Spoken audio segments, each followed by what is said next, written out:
Everyone, welcome to my channel. আমি সর্বাণী। আজকে একটি নতুন ব্লগ নিয়ে চলে এসেছি। তো ব্লগটি হতে চলেছে কিসের ওপর সেটা আমি বলে দিচ্ছি এখনই। কারণ আমি একটি ভিডিওতে বলেছিলাম যে আমি মায়ের বাড়িতে গেছিলাম খাট আর আলমারি অর্ডার করতে। তো সেই আজকেই খাট আর আলমারিটা আমার বাড়িতে যাবে। তো বিয়ের সময় নেওয়া হয়নি, কারণ তখন আমার মা দিতে পারেনি। কারণ অনেক মা বাবাই পারে না সঙ্গে সঙ্গে সব কিছু দিতে, আর আমার মা একার হাতেই সব কিছু করেছিল বলে আমার মা প্রথম দিকে দেয়নি খাট আর আলমারি।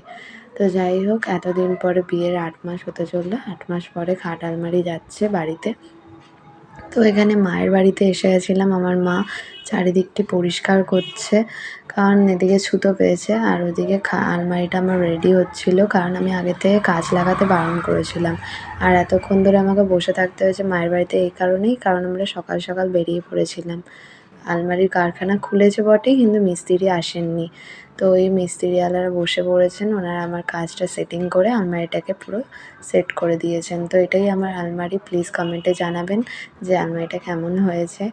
আমি রঙটা চয়েস করেছি, তো এই রঙটা কমন, জাস্ট আমার ভালো লেগেছে, তো আমি বললাম যে এটাই কালারটা করে দিন, এই কালারেরই আলমারি নেবো। তো যাই হোক, আলমারিটা নেওয়া হয়ে গেছে। খাটটা আমার ভিডিও তোলা হয়নি, কারণ আমি ভিডিওটা তুলতে পারিনি আমার একটু প্রবলেমের জন্য, কারণ খাটটা আমি চারিদিকটা দেখে নিচ্ছিলাম বলে আমি ভিডিও তুলতে পারিনি, একটু ব্যস্ত ছিলাম।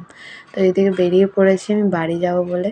তো এদিকে বেনারস রোডে উঠে গেছি, বেনারস রোড দিয়ে আমি বাড়ির উদ্দেশ্যে যাচ্ছি। কলকাতায় তো অনেকটা দূর যেতে হবে।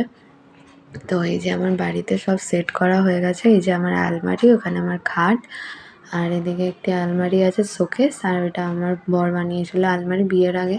তো ব্যাস, এটাই আমার হোম, মানে ছোট্টখাট্টো মিনি হোম ট্যুর করে দিলাম একসাথে। তো ভিডিওটি ভালো লাগলে অবশ্যই লাইক করবেন, সাবস্ক্রাইব করবেন। টাটা, আজকের মতো এতটুকুই।